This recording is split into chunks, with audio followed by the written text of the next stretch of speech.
सो पहली बात ये देखें जी कि मैंने आपको अब तक एक सिनेरियो दिया है साइड इफ़ेक्ट्स का, लेकिन मैंने आपको कहा है कि साइड इफ़ेक्ट्स की 3-4 एग्जांपल तो कल दे दी थी, बाकी अगर कोई जहन में आई या यूज़ केस में आई तो वो भी हम कर लेंगे। आपने ब्राउज़र की एपीआई को गेट करना है या एक्सेस करना है। ब्राउज़र की एपीआई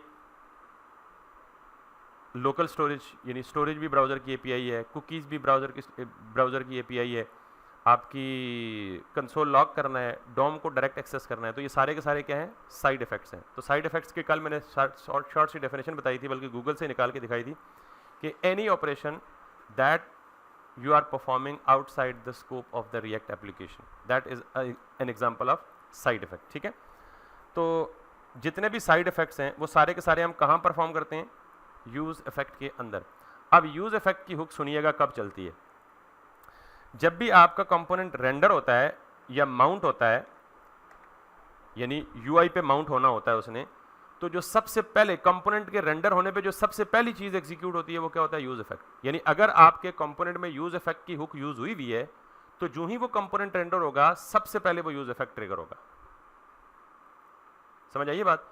इसीलिए अगर मैं लेट सपोज यहां पे जाता हूं और होम का यानी मैं यहां पे जाता हूं और अब नेव बार पे क्लिक करूंगा तो नेव बार के अगेंस्ट मुझे, क्योंकि नेव बार पे जो राउट लगा हुआ है वो स्लैश लगा हुआ है और स्लैश राउट के अगेंस्ट कौन सा कंपोनेंट रेंडर हो रहा है, होम कंपोनेंट रेंडर हो रहा है। तो जो ही मैं इस पे क्लिक करूंगा तो जो सबसे पहला कंपोनेंट, ये सबसे पहला काम होगा होम के कंपोनेंट के अंदर वो क्या होगा, यूज इफेक्ट ट्रिगर होगा। तो याद रखिएगा, आपसे अगर कोई इंटरव्यू में सवाल पूछेगा जी यूज इफेक्ट कब चलता है, तो आप कहेंगे whenever component gets rendered use effect gets triggered. जो ही कंपोनेंट आपका रेंडर होता है सबसे पहले क्या ट्रिगर होता है, अगर यूज इफेक्ट उसमें है तो वो सबसे पहले ट्रिगर होगा। अब यूज इफेक्ट ट्रिगर होगा तो उसके अंदर क्या लिखा हुआ है, एक साइड इफेक्ट हुआ हुआ है, वो साइड इफेक्ट परफॉर्म होगा, लोकल स्टेट में डाटा सेट करेगा और फिर आपका ये डाटा आपके सामने आ जाएगा। यहां तक बात क्लियर है। अब जनाब ने सवाल किया जी कि अगर हमारे पास यहाँ भी देन में डाटा ना आता, तो मैं ऑफ द लाइन तो आपको जवाब दे चुका हूँ, just to bring it into the recording. अगर यहाँ भी डाटा ना आता तो आप लॉग करते, अगर आपके पास प्रॉमिस आता तो फिर आप क्या लगाते, देन लगाते, उसके अंदर फिर आप क्या लगाते, देन लगाते। तो यूं ये dot then dot then dot then dot then dot then dot then dot then की चेन काफ़ी लंबी हो सकती है। वैसे नॉर्मली होती तो नहीं है लेकिन पॉसिबल है कि काफ़ी लंबी हो सकती है। तो आप इससे क्या कर रहे हैं, अवॉइड अगर करना चाहें तो उसका क्या हल है, तो ज़रा वो सुन लें। इससे पहले एक छोटा सा कॉन्सेप्ट है, हम नॉर्मली क्या करेंगे, ज़्यादातर केसेस में हम प्रोमिसेस को खुद क्रिएट नहीं करेंगे। कल बताया था, आई रिपीट करूँ, प्रोमिसेस को खुद क्रिएट नहीं करेंगे बल्कि प्रोमिसेस को क्या करेंगे, कंज्यूम करेंगे। प्रोमिसेस को क्या करेंगे, कंज्यूम करेंगे। लेकिन अगर आपने किसी चीज को खुद प्रॉमिस बनाना हो तो उसके दो तरीके हैं। मैं जरा सादा वाला दूसरा तरीका बताऊंगा, पहला वाला थोड़ा सा you might get confused in that. तो नॉर्मली प्रॉमिस क्रिएट करने का तरीका क्या होता है, मैं यहां पे जस्ट ऑफ द लाइन थोड़ा सा प्रॉमिस का इंट्रोडक्शन दे दूं ताकि आपको जो कॉन्सेप्ट रह गया मजीद वो भी क्लियर हो जाए। मैं लेट सपोज ये कहता हूं जी कि let P equals to new promise. अब ये जो प्रॉमिस है ना, ये कीवर्ड है या कह लें कंस्ट्रक्टर फंक्शन है, और ये न्यू भी कीवर्ड है। तो जब भी आपको प्रॉमिस क्रिएट करना है, खुद अगर क्रिएट करना पड़ जाए, वैसे मैंने कहा है कि मेजॉरिटी केसेस में आपको खुद प्रॉमिस क्रिएट नहीं करना पड़ेगा, लेकिन अगर क्रिएट करना पड़े प्रॉमिस तो वो कैसे करेंगे, न्यू के साथ, प्रॉमिस के कीवर्ड के साथ। And now what happens is कि जब आप प्रॉमिस, ये जो प्रॉमिस का कीवर्ड है या फंक्शन है, अच्छा नॉर्मली आपने एक बात अभी देखी होगी गौर से कि हमने किसी भी फंक्शन का नाम कैपिटल कब रखा था, जब वो फंक्शनल कंपोनेंट था। बाकी हर केस में हमने जावास्क्रिप्ट के फंक्शन का नाम किससे स्टार्ट किया था, लोअर केस से स्टार्ट किया था। तो अभी ये जो प्रॉमिस है, इस प्रॉमिस के फौरन बाद क्या है, तो इसका मतलब ये फंक्शन कॉल है। अब जब ये फंक्शन कॉल है तो आपका अगला सवाल होगा, सर ये तो कंपोनेंट होगा, क्यों, क्योंकि अभी तक हमने कहा जी कि कैपिटल लेटर से जब फंक्शन स्टार्ट होगा तो वो क्या होगा, कंपोनेंट होगा। ये एक दूसरी एक्सेप्शन है, एक दूसरा केस है कि जो कंस्ट्रक्टर फंक्शन होते हैं, आपको नहीं पता क्या होते हैं लेकिन बस सिर्फ ये याद रख लें कि कंस्ट्रक्टर फंक्शन भी नॉर्मली किससे स्टार्ट होते हैं, कैपिटल से स्टार्ट होते हैं। ये भी कन्वेंशन है, कंस्ट्रक्टर फंक्शन। और नॉर्मली कंस्ट्रक्टर फंक्शन के साथ क्या लिखा होता है, न्यू का कीवर्ड। ठीक, अब ये फंक्शन है तो ये फंक्शन भी क्या लेगा, एक कॉल बैक फंक्शन लेगा। ठीक, कॉल बैक एरो फंक्शन, ये तो आप बार बार पढ़ चुके हैं ना, फैट एरो फंक्शन। ये जो फंक्शन है जो प्रॉमिस के अंदर पास होगा ये दो पैरामीटर्स लेगा,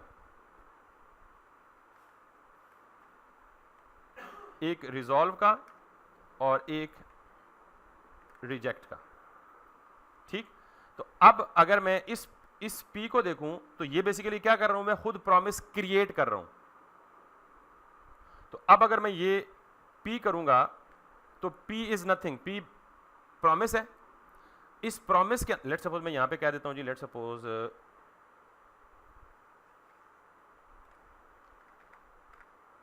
रिटर्न रिजॉल्व और आप इसको कह दें जी कि हेलो। ठीक, तो अब अगर मैं ये जो P है ये एक प्रॉमिस है और ये प्रॉमिस मुझे क्या रिटर्न कर रहा है, हेलो। अब ये जो रिजॉल्व और रिजेक्ट है ना, ये बेसिकली दो फंक्शंस हैं, क्योंकि हमने कहा कि हम जब किसी फंक्शन को दूसरे फंक्शन में एज अ पैरामीटर पास करते हैं तो हम फंक्शन कॉल की कन्वेंशन यूज नहीं करते, हम सिर्फ जैसे वेरिएबल पास होता है वैसे ही फंक्शन पास करते हैं। ठीक है, जैसे सेट टाइम आउट में किया था। तो ये रिजॉल्व और रिजेक्ट क्या है, बेसिकली फंक्शन है जो आप इस प्रॉमिस की बॉडी में कहीं भी कॉल कर सकते हो। ठीक है, आपने इस सिंटैक्स को बेशक फिलहाल फोकस ना करें, मैं सिर्फ ये एहतियातन बताना चाह रहा हूँ, क्योंकि इससे अगली चीज़ जो इससे सिंपल तरीका है ना प्रॉमिस क्रिएट करने का, वो बताऊंगा तो आप कहेंगे यार इस खपत में जाने की क्या ज़रूरत है, वो ज़्यादा आसान तरीका। तो बहरहाल ये जो P है ना, इसको मैंने नाम P दिया, आप इसको कुछ भी नाम दे सकते हैं, लेकिन ये क्या होगा, बेसिकली प्रॉमिस होगा, क्योंकि राइट साइड पे इस पे असाइन क्या हो रहा है, प्रॉमिस असाइन हो रहा है। तो अब इस प्रॉमिस में से वैल्यू निकालने के लिए मैं क्या करूँगा, डॉट देन मैं यहाँ पे फिर इसके अंदर क्या होगा, कॉल बैक फंक्शन होगा, और यहाँ पे T करके आप इसे लॉग करें या जो मर्जी करें, ये आपको ये वाला हेलो आपको यहाँ पे मिल जाएगा।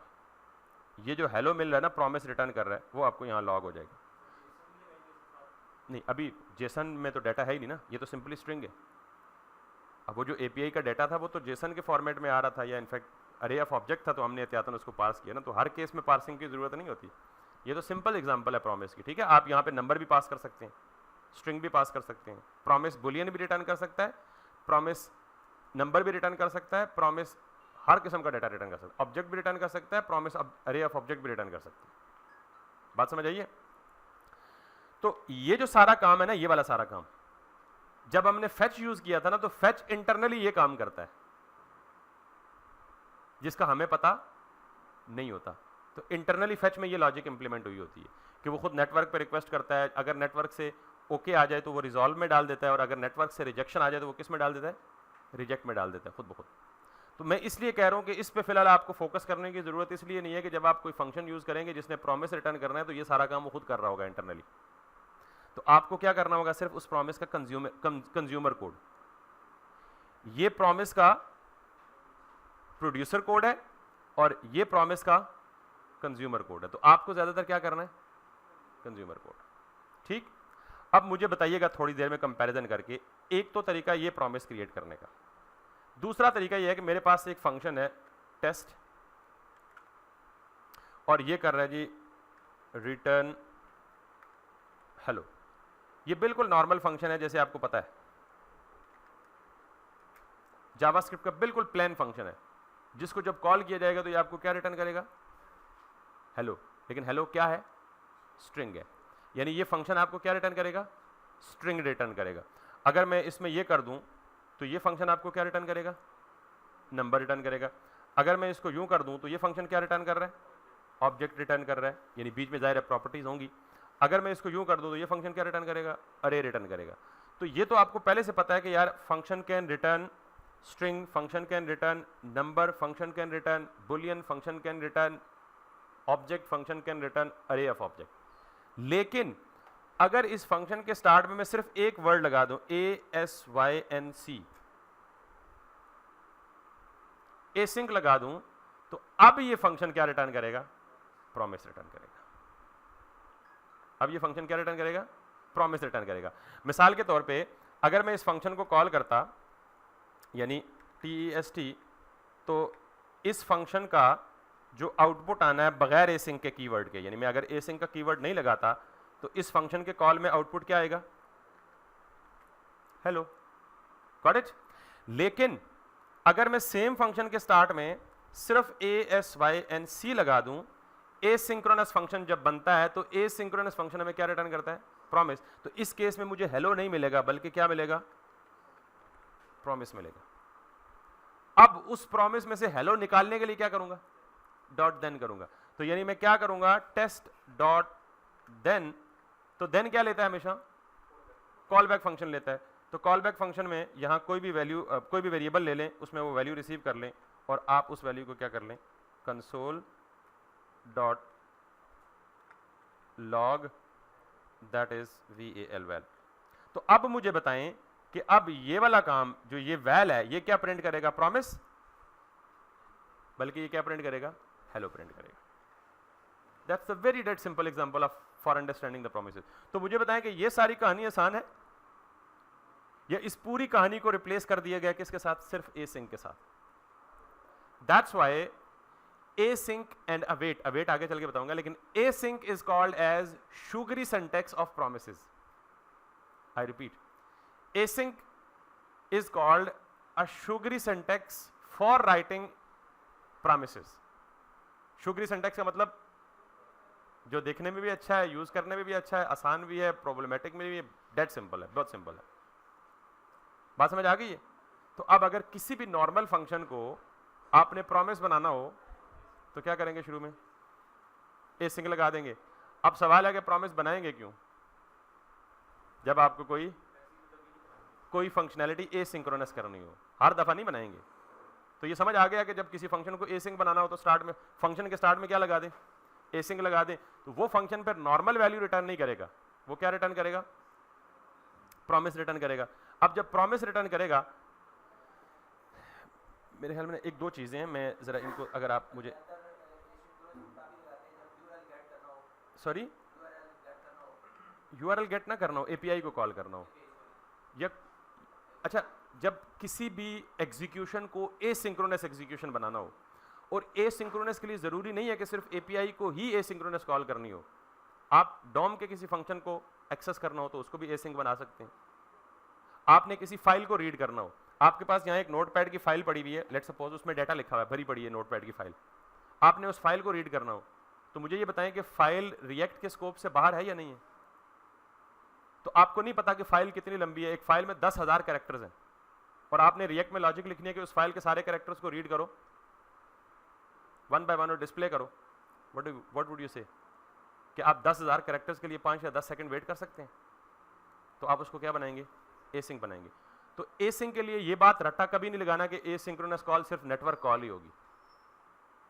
आपने आगे चल के आप डेटाबेस के साथ कनेक्ट होंगे ना, तो डेटाबेस से आप कोई रिकॉर्ड रीड कर रहे होंगे तो आप क्या करेंगे? एसिंक्रोनस। आप फाइल रीडिंग कर रहे होंगे तो डेटाबेस की भी फाइल ही होती है बेसिकली, फाइल रीड कर रहे होंगे तो एसिंक्रोनस, नेटवर्क कॉल भेज रहे हो तो एसिंक्रोनस। अच्छा, इन सारों में से कोई सिचुएशन नहीं है, आपने एक फंक्शन लिखा और वो फंक्शन बहुत कॉम्प्लेक्स कंप्यूटेशन कर रहा है, यानी ना वो नेटवर्क कॉल है, ना वो फाइल रीडिंग की कॉल है, ना वो कोई और साइड इफेक्ट है, बल्कि आपका रिएक्ट का इंटरनल फंक्शन है, लेकिन वो इतना कॉम्प्लेक्स कंप्यूटेशन कर रहा है कि उस कॉम्प्लेक्स कंप्यूटेशन की वजह से वो टाइम ले रहा है, आप उसको भी एसिंक्रोनस बना दें। एसिंक्रोनस का सेंस समझे ना, कि हमारा कंट्रोल ब्लॉक ना हो, हमारा कंट्रोल ब्लॉक ना हो, क्योंकि मैंने कहा था JavaScript is a single threaded application. तो अगर आप उस सिंगल थ्रेड में एक कॉम्प्लेक्स कंप्यूटेशन को डाल देंगे तो वो थ्रेड तो ब्लॉक हो जाएगा, यानी रिमेनिंग का काम, टास्क उस वक्त तक परफॉर्म नहीं हो सकेगा जब तक आप वो कॉम्प्लेक्स कंप्यूटेशन फंक्शन अपनी एग्जीक्यूशन कंप्लीट नहीं करेगा। तो आप जावास्क्रिप्ट के मेन थ्रेड को ब्लॉक कर रहे हैं, जिसके कॉन्सिक्वेंसेस के जिम्मेदार आप खुद होंगे।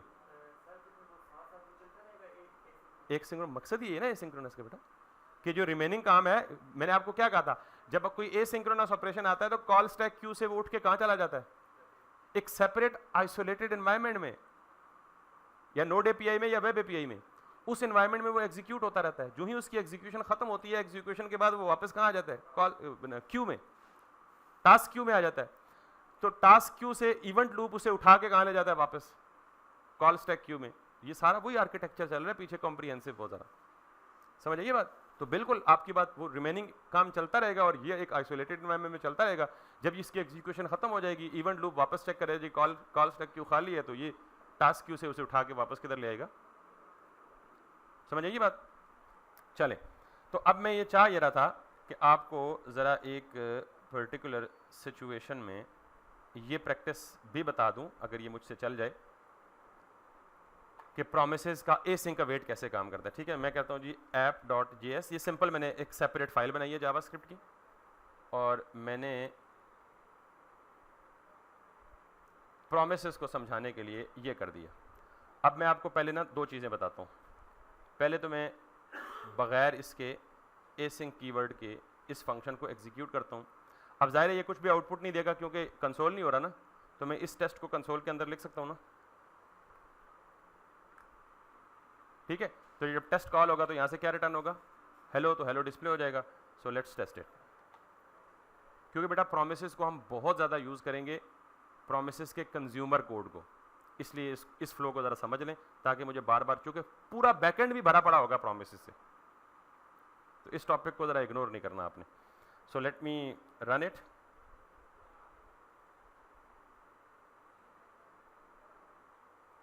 मैंने यहाँ पे नोड पे किसी फाइल को चलाने के लिए, आपको पता है, नोड लिखें और फाइल का पाथ दें, तो मेरे पास क्या आ गया, हेलो आ गया।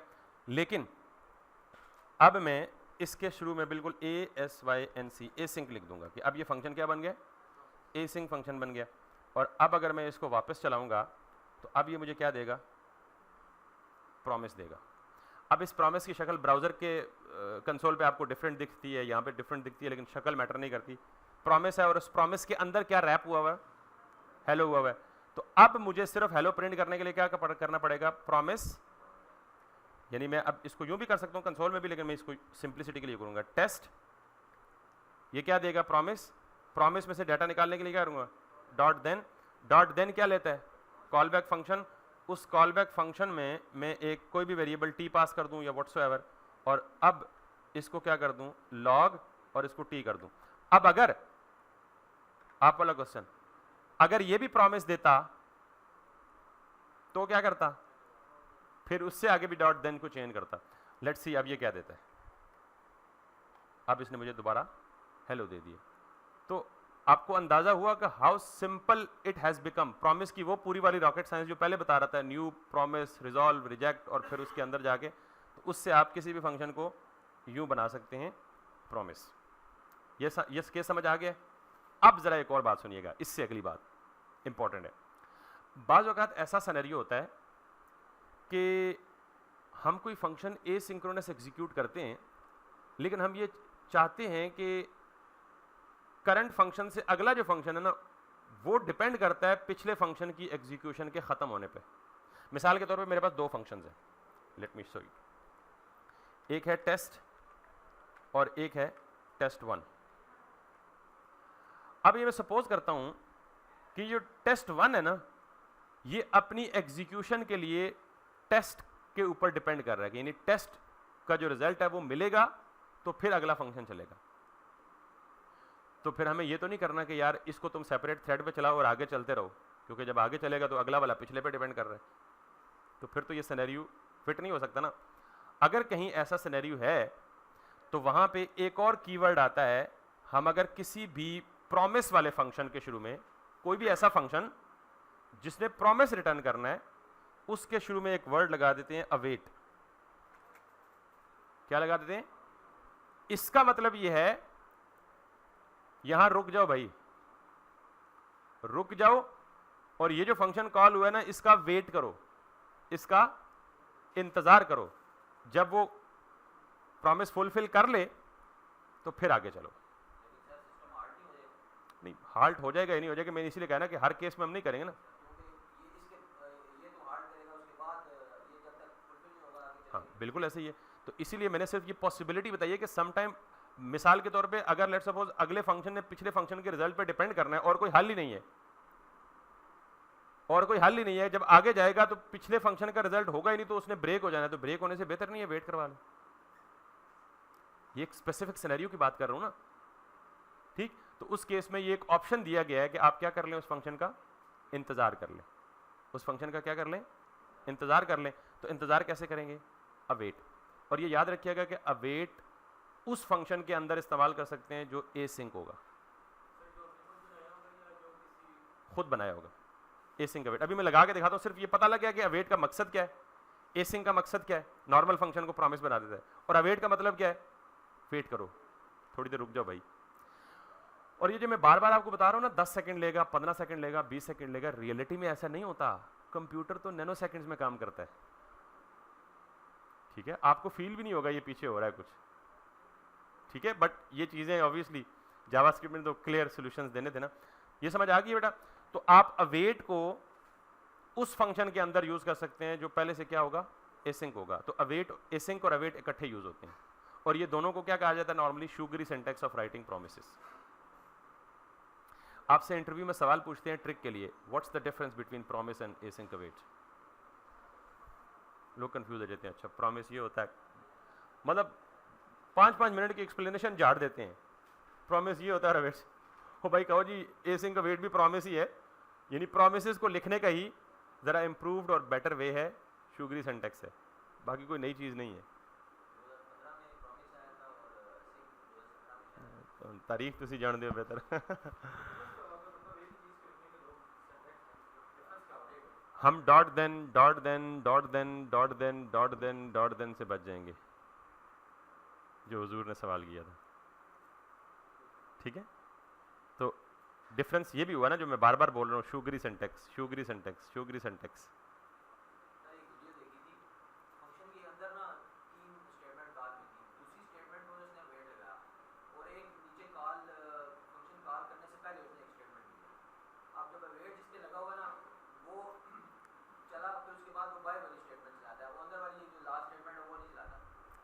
अब मैं अभी दोबारा इवेंट लूप पे चला जाऊं तो फिर थोड़ा सा मुझे टाइम दें, इंशाल्लाह ये जब किसी सिचुएशन में मैं इसे यूज़ करूंगा ना, तो फिर आपका बिल्कुल कॉन्सेप्ट क्लियर हो जाएगा। सॉरी, अवेट से वैल्यू नहीं निकालेंगे, अवेट खुद ब खुद वैल्यू देगा, नहीं इसमें देन लगाने की जरूरत नहीं है। अभी यूज़ कर लें तो फिर आपको क्लियर हो जाएगा। इजाज़त है, इजाज़त है ना?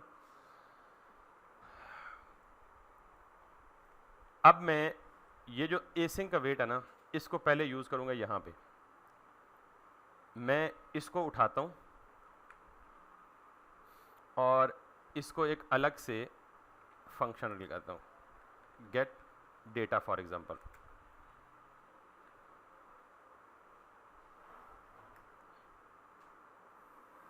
ठीक, अब मैंने गेट डेटा किया और मैं I want to get rid of this.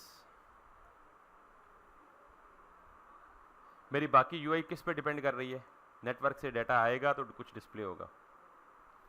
तो मैंने कहा जी कि मैं यहाँ पे यूज़ करूँगा क्या, और मैंने कहा जी कि अवेट आप किसके साथ यूज़ करेंगे, जो आपको प्रॉमिस रिटर्न कर रहा है। तो आपको पता है कि फेच प्रॉमिस रिटर्न करता है, पता है ना आपको। और यहाँ पे मैं यूज़ करूँगा, यानी मैंने कहा जी अवेट करो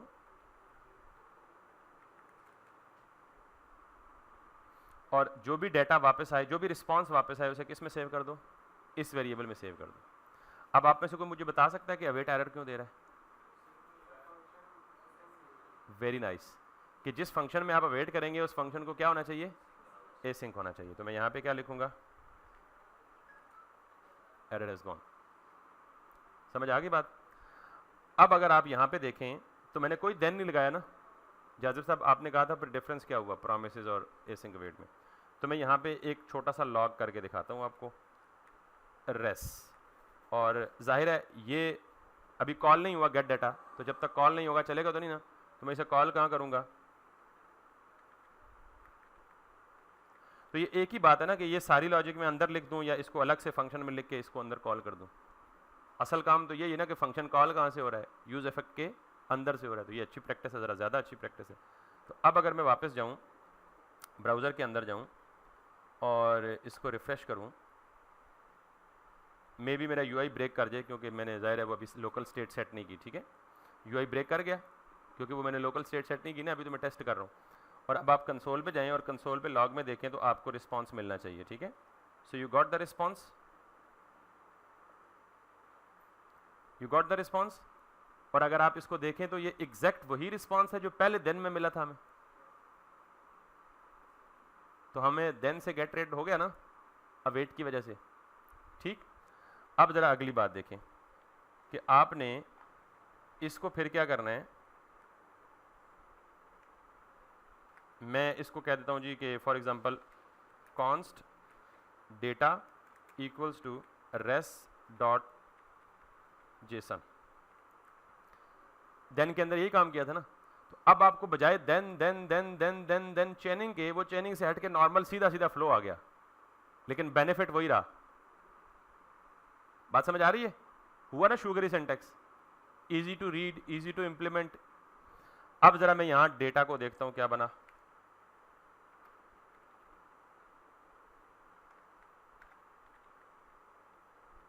अभी आप मुझसे पूछ रहे थे ना जी रिएक्ट कितनी रह गई है, मैंने कहा बेटा अभी तो स्टार्ट हुई है रिएक्ट बेसिकली स्टार्ट ही अभी हुई है, पहले तो शुगल था। ठीक है, अब मैं देता हूं जी डेटा क्या होगा मेरे पास। सो लेट्स सी, अब अगर मैं यहां वापस रिफ्रेश करूं इसको, तो what should I get out of it? किधर गया? ओके किधर गया?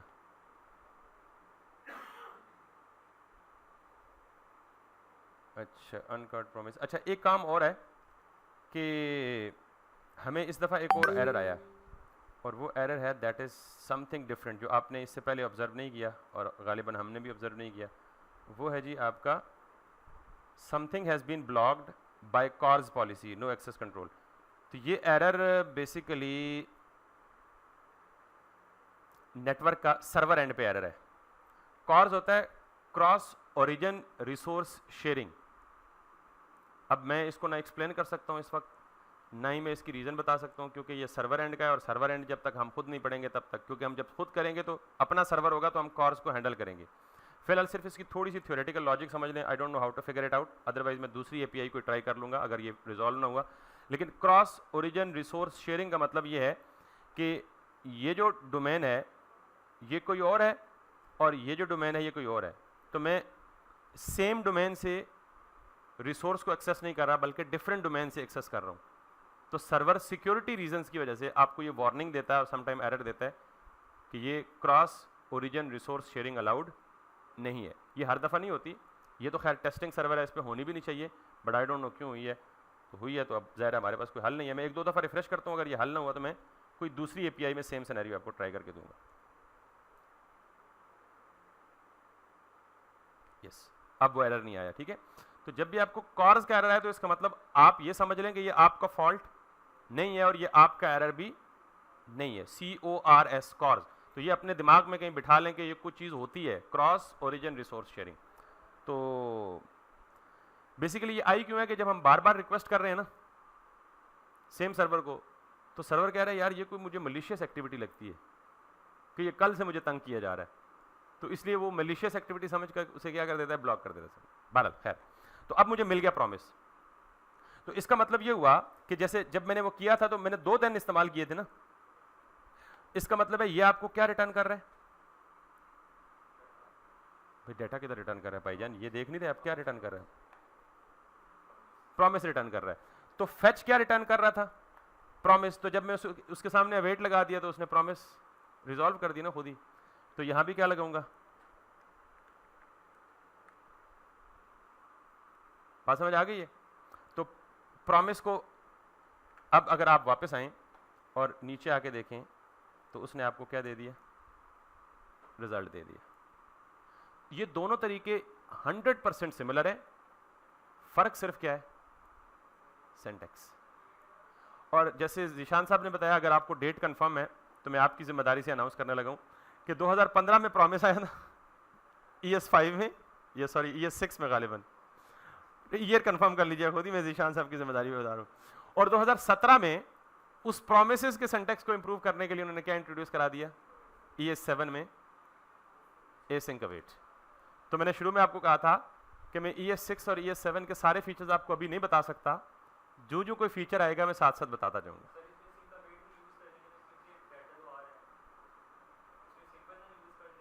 नहीं, अभी अवेट की ना एक और एक्सेप्शन है जो मैं नहीं बता सका, जिसकी तरफ वो इशारा कर रहे थे। तो ये यूं समझ लें कि इंटरनली वर्किंग इनकी सिमिलर है, it's just a better syntax of writing the promises. और आप ये अंदाजा देख लें कि जैसे बेटा आप मुझे 2-3 दफा सवाल पूछा ना कि जी अगर एक और दिन लगाना पड़ता तो फिर मैंने कहा जी फिर दिन लगाते, फिर आपने कहा जी कि फिर प्रॉमिस आता तो फिर मैंने कहा फिर दिन लगाएं, फिर प्रॉमिस आए तो फिर क्या करें, फिर दिन लगाएं। तो इस तरह हम दिन की चेन में पता नहीं कहां जाके रुकेंगे। हमने ये काम कर लिया। अब आप कहेंगे इसमें कैच कहां आएगा फिर? ठीक है जीशान साहब, मुझे पता था पहले ये सवाल लेके बैठे होंगे, मैंने इसलिए पहले ही बोल दिया, इसमें कैच नहीं आएगा क्योंकि इसमें चेन ही नहीं है। तो इसके लिए फिर एक और हल है। पहले ये बताएं, यहां तक समझ आ गया सबको? तो अब मुझे बताएं कि मैं इस डेटा, और ये दिखने में ज्यादा सिंपल भी है, ये बिल्कुल सिंपल लग ऐसे रहा कि ये सिंक्रोनस कोड है, ऐसे ही लग रहा है ना, तो पढ़ने में। तो अब मैं क्या करूंगा, यही लोकल स्टेट यहां सेट कर दूंगा।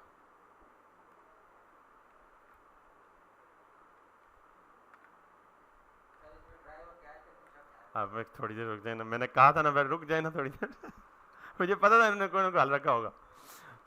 समझ आ गई बात? तो जैसे मैंने पहले ही बताया था कि इधर आप कैच नहीं यूज करेंगे तो फिर इधर कैच, एरर तो फिर भी आ सकता है ना। मैं एरर कोई हमारा पढ़ाया हुआ तो नहीं है ना कि नहीं आएगा भाई साढ़े कहने पे आएगा, साढ़े कहने पे रुक जाएगा। तो हमने एरर को कैच लाजमी करना है। इस काम के लिए जावास्क्रिप्ट में, इसका ताल्लुक ES6 या ES5 से नहीं है, जावास्क्रिप्ट में एक कोड ब्लॉक होता है जिसको आप, मैं थोड़ी देर के लिए अलग से आपको बता दूं। जिस तरह इफ एल्स होता है ना, कि अगर कंडीशन ट्रू हो तो इफ की बॉडी चलती है, एल्स की इग्नोर हो जाती है, और अगर कंडीशन फॉल्स हो तो इफ इग्नोर हो जाता है और एल्स चलता है। इसी तरह हमारे पास इफ एल्स ब्लॉक की तरह एक और ब्लॉक होता है जिसे हम कहते हैं ट्राई कैच ब्लॉक। ये उसका सिंटैक्स है।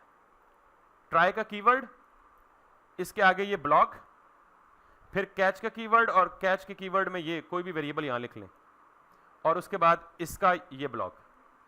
इसमें होगा ये कि कोई भी ऐसा पोटेंशियल कोड जिसमें आपको लगे कि एरर आ सकता है या एरर आने के चांसेस हैं, उस कोड को उठा के आप किस में रखें, ट्राई ब्लॉक में रखें।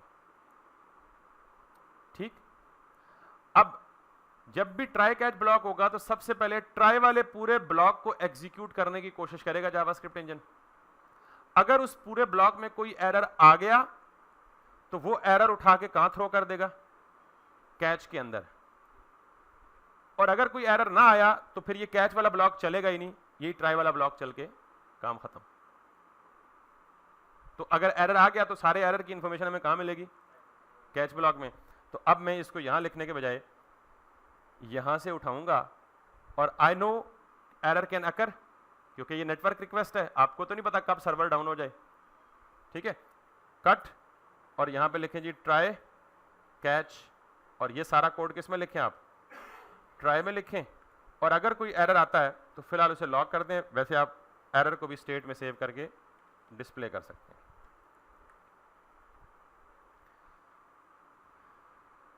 बात समझ आ गई है? तो this is the proper now way of calling the data. और अब अगर मैं यहां पे जाऊं वापस, तो everything should work according to expectations. ठीक है, डिटेल भी आ रही है, बाकी सारे कंपोनेंट्स भी चल रहे हैं, और we are good to go. अब अंदाजा करें कि ये नेटवर्क पे जो डाटा है ये या तो स्लो है या क्या रीजन है। नेटवर्क स्लो होने की वजह से काफी टाइम से आ रहा है, काफी टाइम ले रहा है लोड होने में। ठीक है, देखिए कितना टाइम लिया उसने। अब नॉर्मली जो यूजर होगा ना, वो यूजर कभी वेट नहीं करे, मतलब आप वेबसाइट खोलें और वो पेज खाली लेके सामने बैठ जाए और आप इंतजार करके देखते रहे, अच्छा ठीक है भाई, लेमैन को क्या पता कि डाटा है या नहीं है, वो तो आपकी वेबसाइट ही छोड़ के चला जाए, यार इस वेबसाइट पे डाटा ही कोई नहीं है। तो आप यूजर को, अब ये काम क्यों हो रहा है, क्योंकि हमने क्या किया हुआ है, अवेट किया हुआ है उसका। क्या किया हुआ है, अवेट किया हुआ है। तो भाईजान आप यूं काम करें कि यूजर को एटलीस्ट कोई ना कोई इंडिकेशन तो दें यार, कोई ना कोई इंडिकेशन तो दें कि डाटा लोड हो रहा है, डाटा आ रहा है, रुक जाओ, सब्र कर जाओ। तो अक्सर वेबसाइट पे देखा होगा आपने, लोडर चल रहा होता है। ठीक है, ये दराज की वेबसाइट पे वो मतलब बड़ा उन्होंने स्ट्रिप्स चल रही होती हैं। ठीक है, तो हम जरा लोडर बनाते हैं। लोडर कैसे बनाते हैं, मैंने यहां पे ना एक स्टेट बनानी है simple, let loading set loading use state और बाय डिफॉल्ट फॉल्स।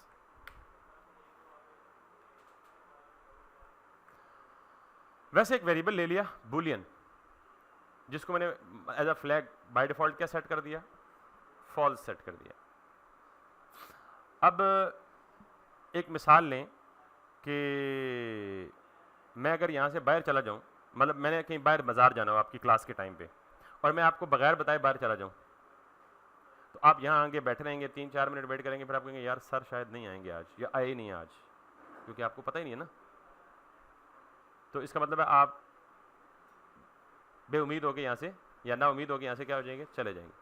लेकिन अगर ऐसा हो कि आपको मैं बता के जाऊँ कि यार wait, I am just coming, तो इसका मतलब यह है कि मैं आपको एक फ्लैग दे के गया हूँ लोडिंग स्टेट का कि यार you have to wait till my arrival back, और जब मैं वापस बाहर चला जाऊँ आप इंतजार करेंगे, जब मैं वापस आऊँगा तो आपको मैं कहूँगा जी आई एम बैक, तो मैं आके क्लास लेना शुरू कर दूंगा। तो विच situation is better, the first one getting out without informing you, और द सेकेंड वन? ऑब्वियसली यहाँ भी यही काम करूँगा। मैंने ये कहा है इस लोडिंग को कि ये वो प्लेस है जहां से रिक्वेस्ट किधर जा रही है, नेटवर्क के ऊपर, यानी यहां इस लाइन में नेटवर्क की रिक्वेस्ट जा रही है ना, तो जाने से पहले मैंने कहा भाई सेट लोडिंग ट्रू, कि रिक्वेस्ट बाहर जा रही है, तो जाते हुए मैं क्या कह रहा हूं कि यार लोडिंग की स्टेट को क्या कर दो, ट्रू कर दो, यानी ये बता दो कि मैं कहां हूं, रिएक्ट की एप्लीकेशन से बाहर हूं। ये नेटवर्क की रिक्वेस्ट पे जाएगा, डाटा लेके आएगा, रिस्पांस पे फिर प्रॉमिस रिटर्न होगा, फिर डाटा इसमें आएगा और फिर स्टेट सेट होगी, इसमें कुछ टाइम लगेगा ना। तो जब ये वापस आ जाए डाटा लेके यहां पे पहुंच जाए, तो इसका मतलब है डाटा वापस आ गया ना। जब डाटा वापस आ गया तो वापस क्या कर दें, set loading false, I am back. यानी जब आप नेटवर्क पे जा रहे हो तो जाते हुए एक फ्लैग सेट करके जाएंगे जी मैं जा रहा हूं बाहर, हो सकता है मुझे देर हो जाए, और जब वापस आए तो वापस आके बता दें जी आई एम बैक नाउ। अभी लगाएंगे ना, ठहर जो। यहां तक बात समझ आ गई है? अभी सिर्फ ये बता रहा है कि मैं जा रहा हूं और मैं आ रहा हूं। अब जितना मर्जी टाइम ले ले, आपकी एप्लीकेशन को पता है कि वापस आ रहा है। अब जरा गौर से देखिएगा, मेरे प्रोडक्ट्स यहां डिस्प्ले हो रहे हैं ना, यही डिस्प्ले हो रहे हैं ना। तो मैं यहां कहता हूं जी कि लोडिंग, अगर लोडिंग ट्रू है तो क्या करो,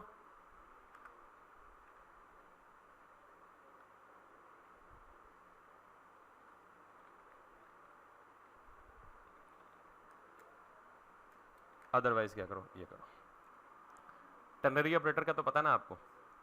अब मुझे जरा गौर से बताइएगा कि बिलफर्ज जब तक आपकी रिक्वेस्ट नेटवर्क से बाहर है, सॉरी एप्लीकेशन से बाहर है, तो इस ये क्या होगा, ट्रू होगा ना। जब ट्रू होगा तो यूआई पे क्या होगा, यूं ही वो वापस आएगा तो लोडिंग की फॉल्स हो जाएगी, यूं ही फॉल्स हो जाएगी तो क्या रेंडर होगा, let's see it now. Loading,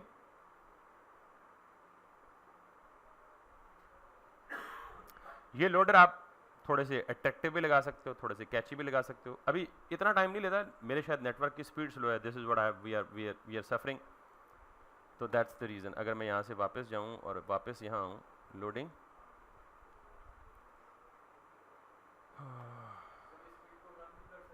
sorry किसको कम, नेटवर्क की स्पीड को। ये हमारे सिस्टम पे नहीं है ना, नेटवर्क की स्पीड कभी भी हमारे कंट्रोल में नहीं होती, ठीक है। सो लेट्स सी,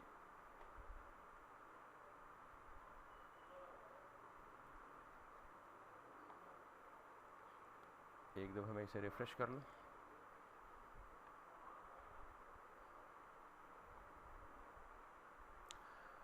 अब we are not sure what's happening behind the scene. तो एक और बड़ा यूजफुल काम है कि हमारी रिक्वेस्ट कहाँ गई है, नेटवर्क पे गई है ना। तो अभी हमें जैसे मुझे स्टेटस नहीं पता लग रहा, ना कोई कंसोल में एरर है,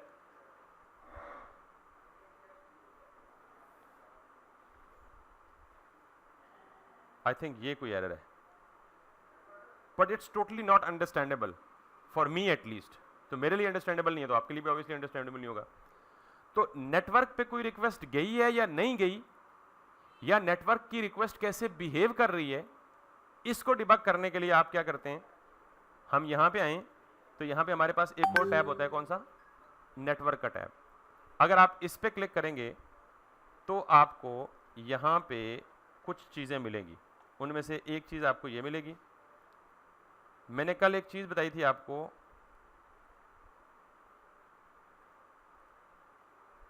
कि दूसरी तीसरी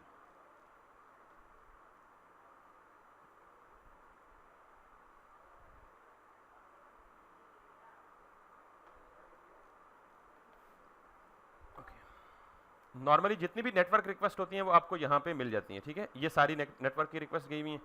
सो हमारी रिक्वेस्ट जो हमारे मतलब की है वो कौन सी है, प्रोडक्ट्स। तो इसका मतलब है ये 3 रिक्वेस्ट हमारी सर्वर पे गई हैं। By the way can you see this, इसका मतलब something is wrong at our and. ये देख रहे हैं कि ये रिक्वेस्ट 200 सक्सेसफुल हुई है, यानी प्रोडक्ट्स आए, फिर अगली सारी की सारी रिक्वेस्ट क्या है अभी तक पेंडिंग में।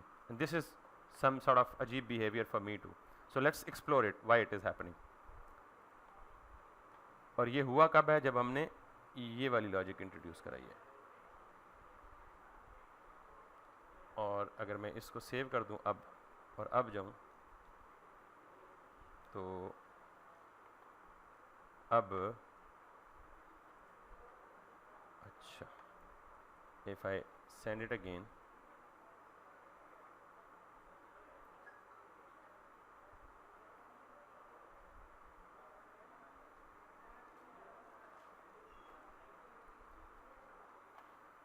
Okay, everything seems good in fact on the network and. और अगर आप यहाँ पे आएँ तो यहाँ पे भी कोई ऐसा एरर है नहीं।